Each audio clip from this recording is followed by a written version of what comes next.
Assalamualaikum warahmatullahi wabarakatuh.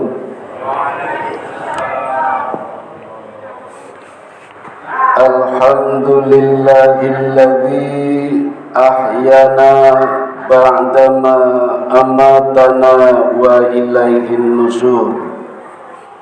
Segala puji bagi Allah yang telah menghidupkan kita kembali setelah sejenak tadi malam meninggal, dan kepada Allah pula kita akan dikembalikan, dan sekarang pun sudah dikembalikan lagi bertemu dengan bulan yang sangat mulia, bulan Ramadan.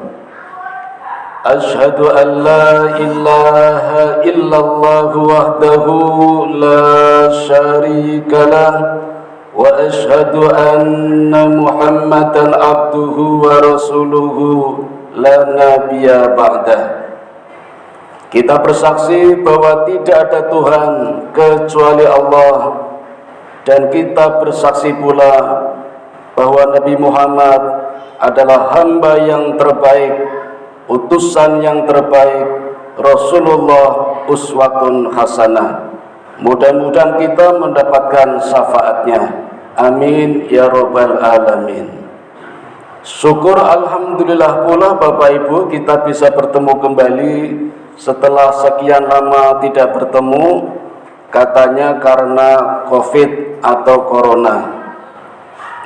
Sekedar refleksi dan introspeksi, kira-kira kalau Bapak Ibu masih ingat, terakhir saya menyampaikan materi nopo nggih? Kita lali kabeh nggih. Alhamdulillah, kula nggih capet-capet lali. Itulah manusia nggih. Katanya manusia itu tempatnya salah dan lupa. Mesti nggo alasan niku.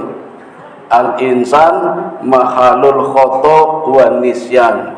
Nggo alasan tempatnya salah dan lupa. Padahal Bapak Ibu, yang dimaksud di sini al-insan mahalul khoto wa nisyan, manusia tempatnya salah dan lupa, itu hanya sekali saja salahnya, tidak boleh lebih. La yuldahul mu'minun fi hujrin marrotain. Tidak sepatutnya orang beriman melakukan kesalahan dua kali di tempat yang sama. Jadi boleh dong berbuat salah di tempat lain. Karepe ngaten niku. Makanya kalau bisa diusahakan ya, perlunya planning, rencana, manajemen di sini agar kesalahannya tidak terulang-ulang. Makanya di dalam sholat, ketika membaca doa iftitah, kita senantiasa membaca Allahumma ba'id baini wa baina khotoyaya kama ba'ata bainal masyriqi wal maghrib. Ini yang sering kita baca di dalam sholat sebagai doa iftitah. Laras mboten? Kok sing jamu 50%? Yang itu wajhatu wajhiyah dibaca mboten Bapak Ibu? Ora sing jawab keto ora maca niki. Ya, sama dengan pengajian kemarin saya di sebelah timur masjid. Saya tanya, Bapak Ibu kalau sholat doa iftitah baca apa? Allahumma baik baini. Alasannya apa? Muhammadiyah. Waduh, kok alasannya Muhammadiyah? Kemarin ngisi di masjid sana, Bapak Ibu kalau iftitah baca apa? Wajhatu wajhiyah. Alasannya apa? NU. Waduh, kok alasannya itu? Itu terlalu mudah Bapak Ibu kalau alasannya Muhammadiyah dengan NU. Terlalu mudah. Karena Muhammadiyah baru kemarin berdiri tahun 1912. NU lebih muda lagi, tahun 1926. Kita jangan pakai organisasi lah, langsung pada sumbernya Rasulullah Muhammad sallallahu alaihi wasallam. Kita tanya orang-orang terdekat yang dekat dengan beliau, siapa? Para sahabat, para istri, mereka yang tahu betul kapan Nabi membaca wajah itu, kapan Nabi membaca Allahumma ba'id baini. Saya kasih bocoran Bapak Ibu ya. Nabi Muhammad ketika sholat membaca doa iftitah Allahumma ba'id baini, itu ketika sholat nahar, sholat siang. Nah ketika sholat malam itu membaca wajjahtu wajhiya lilladzi fataras samawati wal arda hanifan muslimau wa ma ana minal musyrikin inna sholati wa nusuki wa mahyaya wa mamati lillahi rabbil alamin. Ketika sholat malam, sholat lail, oh banyak sekali nanti sholat malam itu. Jadi jangan pakai Muhammadiyah atau NU ya, kalau sholat malam pakai wajatu. Nah kayak ini mboten Bapak Ibu. Kan dulu ada ya yang pakai ini wajah tuh, malah dari depan Allahumma Allahu akbar kabiro walhamdulillahi katsiro wa subhanallahi bukratan wa panjang sekali itu. Nah, saya kasih bocoran Bapak Ibu, Nabi ketika sholat tidak pernah membaca doa iftitah menggunakan ini wajah tuh. Jadi langsung wajah tuh. Tapi Nabi pernah mengatakan, pernah mengucap ini wajah tuh. Kapan? Bukan ketika sholat. Ternyata ketika selesai menyembelih hewan kurban.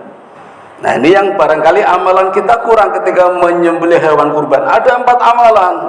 Seringkali kita hanya melakukan 3 ini. Yang pertama berniat, yang kedua menyebut nama sahibulnya, nah yang ketiga minimal membaca Bismillahi Allahu Akbar nges. Ini berbeda pendapat, ada yang langsung nges sekali potong rampung, ada yang maksimal 12 kali jiro lupat monem tulu ngatung. Ada juga berpendapat banyak juga nggak apa-apa ya. Monggo yang mana. Tapi setelah itu Nabi membaca ini wajah tuh sampai selesai. Jadi yang menggunakan ini dibaca Nabi ketika menyembelih hewan kurban, bukan sebagai doa iftitah. Kalau pakai doa iftitah itu langsung wajahtu dan seterusnya. Pun paham ya? Nah, kita sudah melakukan ibadah Ramadan berapa hari? Wah, siswi ya betul nih ya. Masih banyak kesempatan untuk memperbaiki diri, terutama dalam ibadah, baik bacaan maupun perbuatan. Sumbernya dari Rasulullah Muhammad Sallallahu Alaihi Wasallam. Karena bulan Ramadan ini Bapak Ibu tidak main-main. Ini bulan Ramadan yang sungguh-sungguh. Rasulullah benar-benar memperjuangkan bagaimana agar umat Islam punya ibadah Ramadan. Maka sudah sepatutnya kita pun sungguh-sungguh di dalam melakukan ibadah Ramadan, tidak main-main. Betapa tidak Bapak Ibu, tahun pertama hijrah di Madinah Nabi menghadapi konspirasi 3 golongan orang Yahudi, Bani Quraidah, Bani Qainuqa, Bani Nadir. Ini kompak, serempak mengolok-olok Nabi. Orang Yahudi ini mengatakan, ya Muhammad, umat Islam tidak punya ibadah puasa. Umat Islam hanya ikut-ikutan agama Yahudi. Tahun pertama Hijriah. Nabi mohon kepada Allah, Allah memberikan jawabannya. Ayat 183 surat Al-Baqarah, surat yang kedua. A'udzu billahi minasyaitonir rajim. Ya ayyuhalladzina amanu kutiba alaikumusiyam kama kutiba alal ladzina min qablikum la'allakum tattaqun. Ini jawaban Allah atas hoax yang dibangun oleh orang-orang Yahudi ketika itu. Begitu jawaban turun, apa komen Nabi? Komen yang pertama Nabi di dalam Sahih Bukhari, kitab yang ke-30, kitab Busyam, Nabi mengatakan, "Hei umatku, asyamu junnatun." Wahai para sahabat, puasa kita istimewa, puasa kita hebat, puasa kita luar biasa, berbeda dengan puasa-puasa agama sebelumnya. Ya. Maka ayat ini menggunakan asyam, bukan asyam. Asyam pakai ya, kutiba alaikumusiyam. Ya. Beda dengan asyam atau asyam yang tidak pakai beda. Walaupun persamaannya sama-sama menahan, tapi yang asyam pakai ya, itu ada syarat dan ketentuan berlaku, dan inilah yang membedakan dengan puasa-puasa sebelumnya. Puasa Nabi Idris selama 1 tahun tanpa berbuka, puasanya Nabi Ibrahim 40 hari, puasa Nabi Daud sehari puasa sehari tidak. Apalagi orang-orang Yahudi, beda sekali syarat dan ketentuannya berlaku. Dan asyam ini disebutkan di dalam Al-Quran sebanyak 9 kali. Tapi kalau asyam tanpa ya, itu hanya sekali disebutkan di dalam surat Maryam, surat ke-19 ayat 16, juz 16 ayat 26. Allah mengatakan, ya Maryam, berpuasalah, tahanlah. Padahal Maryam sedang makan korma. Ayat 24, goyangkan pohon kormanya, maka korma berjatuhan, Maryam memakannya. Padahal disuruh puasa. Ayat 25, haus, minumlah, teguklah air.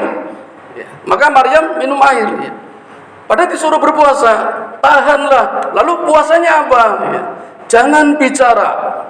Kalau orang mengatakan kamu zina, ini anak siapa, bapaknya siapa, diam saja, jangan dijawab. Biar bayi ini yang menjawab. Maka bayi ini menjawab. Nabi Isa menjawab. Dan mukjizat pertama Nabi Isa adalah ketika bayi sudah bisa berbicara, sudah bisa mengatakan, ini Rasulullah, saya Rasulullah. Ini yang ngomong Nabi Isa sendiri waktu masih bayi. Ini Rasulullah, saya utusan Allah. Tapi kenapa sekarang Isa malah menjadi Tuhan ini? Saya jadi heran ini ya. Saya coba bertanya, kenapa Isa jadi Tuhan? Jawabannya karena Isa hebat, lahir tanpa bapak. Kalau lahir tanpa bapak hebat, mestinya yang jadi Tuhan bukan Nabi Isa, Nabi Adam. Karena Adam lahir tanpa bapak dan tanpa ibu. Hebat mana? Wah, terus ganti alasan. Karena Isa punya mukjizat dapat menghidupkan orang sudah meninggal. Saya pikir-pikir lagi, kalau bisa menghidupkan orang sudah meninggal, mestinya yang jadi Tuhan bukan Isa, Nabi Ibrahim. Karena Ibrahim bisa menghidupkan orang yang sudah meninggal.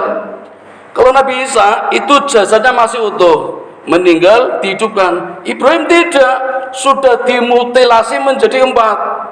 Satu taruh di gunung, satu gunung, satunya 4 gunung itu dipisah-pisah, lalu panggil, jadikan satu, hidupkan. Itu Ibrahim. Mestinya jadi Tuhan daripada Isa.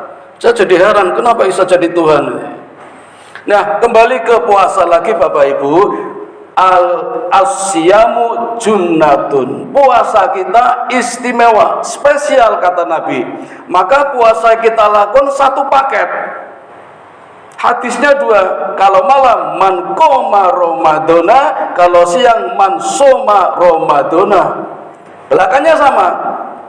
Imanan, karena iman, wahtisaban, untuk merenungkan kesalahan-kesalahan kita dengan rendah hati, merendahkan diri kepada Allah. Ghufira lahu ma taqaddama min dzambi, maka akan diampuni dosa-dosanya yang lalu, tidak dibatasi. Entah kapan yang lalu kita berbuat dosa, semuanya sudah diampuni oleh Allah. Nah, makanya Bapak Ibu, istighfar itu sebenarnya cukup sekali saja sudah mampu menghapuskan segala dosa-dosa kita. Cukup sekali saja, astagfirullah, itu bisa menghapuskan dosa-dosa kita yang sudah menggunung bahkan setinggi langit pertama. Tetapi kenapa kita kadang menambahkan astaghfirullahaladzim, kadang lebih panjang lagi astaghfirullahaladzim alladzi la ilaha illa huwal hayyul qayyum wa atubu ilaih, sampai 3 kali, ada yang 10 kali, 70 kali, 100 kali, ribuan kali. Kenapa harus diulang-ulang? Karena kita selalu mengulang-ulang kesalahan kita. Coba kalau kita tidak mengulang kesalahan kita, cukup sekali sudah cukup menghapus dosa-dosa kita. Apalagi bulan Ramadan Bapak Ibu. Kalau di bulan biasa kita mohon ampun kepada Allah, Allah akan mengampuninya di waktu-waktu tertentu. Ketika imam sujud terakhir, Allah ampuni dosanya. Ketika di antara dua khutbah, Allah ampuni dosa-dosa kita. Ketika sholat di antara adzan dan qomat, Allah ampuni dosa-dosa kita. Ketika hari Jumat, Allah ampuni dosa-dosa kita. Itu di luar bulan Ramadan. Di bulan Ramadan setiap saat 24 jam 1 bulan Allah mengampuni dosa-dosa kita. Luar biasa ini. Maka Nabi mengatakan asyamu junnatun, puasa kita spesial. Kalau di luar bulan Ramadan, doa kita akan terkabul kalau kita berada di tempat yang suci, masjid sama mihrab, ya, tempat pengimaman itu tempat yang makbul. Makanya berebut Bapak Ibu berdoa di sini, jangan takut-takut, surung-surungan, sapa dadi imam, sapa dadi imam. Tempat yang makbul itu. Ya. Tapi di luar bulan Ramadan, tempat manapun makbul. Itulah Nabi mengatakan asyamu junnah, puasa kita spesial. Bulan Ramadan, bulan yang suci, bulan penuh maghfirah, bulan rahmah. Itu bulannya Bapak Ibu. Kalau kita ingin mendapatkan ampunan, kalau kita ingin mendapatkan rahmah, ya harus diperjuangkan.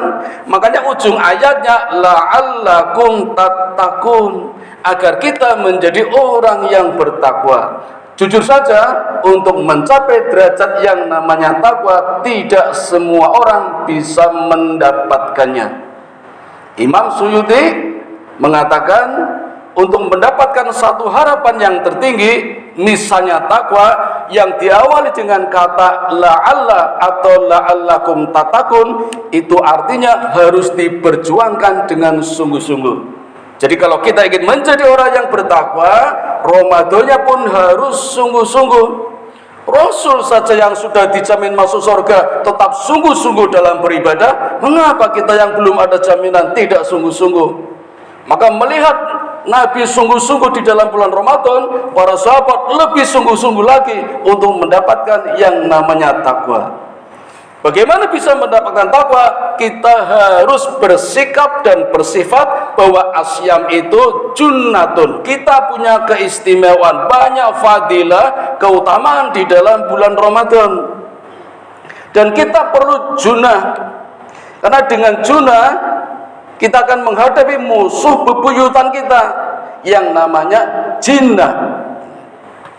Kalau kita bisa mengalahkan jinnah dengan junah, maka kita akan mendapatkan yang namanya jannah. Jadi ada junah, ada jinnah, ada jannah. Ya. Ini memiliki kata dasar yang sama, jin, nun, dan ta. Di dalam bahasa Arab, kalau ada kata yang diawali dengan huruf jim, kemudian nun, maka memiliki sifat tersembunyi. Maka janin, ada jin dan nun, itu tersembunyi, tidak kelihatan di dalam rahim. Akan kelihatan nanti kalau sudah lahir. Jin itu kan tersembunyi, tidak kelihatan. Jadi karakter jin itu tersembunyi, tidak mau kelihatan dan malu kalau kelihatan. Maka kalau ada penampakan jin, saya yakin jin itu sedang bermasalah. Karena jin itu karakternya sembunyi, dele-dele, takut dengan manusia. Tapi kenapa manusia malah takut sama jin? Sehingga kalau ada jin tampak, penampakan, itu saya yakin jin itu sedang bermasalah. Nah yang lebih masalah lagi kalau ada orang cari penampakan jin, ayo kurang gawean, itu lebih bermasalah lagi itu. Tapi walaupun tidak tampak, jin memiliki sifat yang kasar. Beda dengan manusia, ins, ya. Al-insan, ins, itu juga 3 huruf, tapi depannya hamzah, alif, keduanya nun, ya, ins. Kalau jins tersembunyi tapi kasar, kalau ins itu terlihat tetapi halus. Maka ada kalimat anisa, anisa itu halus, lembut, ya. Karakter wanita lembut. Jadi ada perempuan kasar, sangar, wah itu perlu dipertanyakan pergaulannya itu. Karena karakternya halus, lembut. Nah, Nabi di dalam bulan Ramadan ini juga melembutkan hati, tidak sangar. Itu fungsinya bulan Ramadan. Dan jangan lupa Bapak Ibu, Allah selalu mendampingkan manusia dengan jin, selalu berpasangan, tapi lawan, bukan jodoh. Di dalam Quran 19 kali Allah memasangkan manusia dengan jin. Surat Ad-Dariyat ayat 56. Wa ma khalaqtul jinna wal insa illa liya'budun. Tidak kuciptakan jin dan manusia kecuali untuk beribadah kepada Allah. Surat Ar-Rahman, ya ma'syaral jinni wal insi, wahai bangsa manusia dan bangsa jin. Surat Anas ayat 6, minal jinnati wa nas, dari golongan jin dan manusia. Selalu berpasangan. 19 kali Allah memasangkan kita dengan jin dalam rangka berlawanan. Nah, ini membuat jin itu musuh bebuyutan kita. Maka spesialnya bulan Ramadan Allah berikan junah dalam rangka menghadapi jinnah bangsa jin. Nah, nanti kalau kita sukses, kita akan mendapatkan yang namanya jannah, surganya Allah, yang namanya surga Firdaus. Amin ya robbal alamin. Yang pintunya ada 8. Ada 2 pengertian real, Allah bukakan 8 pintu. Pengertian yang lain, Allah bukakan surga lewat amalan-amalan. Maka ada orang masuk surga karena sedekahnya, ada orang masuk surga karena sholatnya, ada orang masuk surga karena puasanya, zakatnya, hajinya, umrohnya. Ada 8 pintu. Nah, seolah-olah kita harus melakukan fastabiqul khairat, berlomba-lomba untuk mendapatkan surga dengan lewat berbagai pintu. Sekiranya kita tidak bisa lewat berbagai pintu, 1 pintu saja yang mana kita utamakan, yang mudah biasa kita lakukan. Nah, bulan Ramadan ini ada peluang buat kita untuk mendapatkan jannah lewat berbagai pintu. Nah, demikian Bapak Ibu sekedar refleksi, introspeksi kita. Mudah-mudahan di sisa bulan Ramadan yang masih panjang, kita tetap rajin melakukan ibadah Ramadan, syukur-syukur lebih giat atau mujtahidun, bahkan kalau bisa lagi lebih meningkat pada derajat yang lebih tinggi lagi, ada nilai jihadnya ya. Jadi puasa Ramadan kita di bulan Ramadan ini harus ada peningkatan dari rajin menjadi mujtahidun, menjadi jihad ya. Kalau sementara kita lihat ini masih rajin-rajin saja. Tapi kalau nanti belakang hari sudah mulai menurun, baik kuantitas maupun kualitasnya, jujur saja kita mohon maaf kalau termasuk ajzun, rijzun, kaslanun. Inilah yang perlu kita hati-hati. Minimal rajinlah, syukur mujtahidun atau jihadun, ada nilai jihadnya. Mudah-mudahan kita tetap diberi kesehatan hingga bisa menuntaskan ibadah Ramadan kita dengan sukses, mendapatkan yang namanya jannah. Amin ya robbal alamin. Mari Bapak Ibu kita tutup pengajian pagi ini dengan bersama-sama membaca doa kifaratul majlis. Subhanakallahumma wa bihamdika asyhadu an la ilaha illa anta astaghfiruka wa atubu ilaik.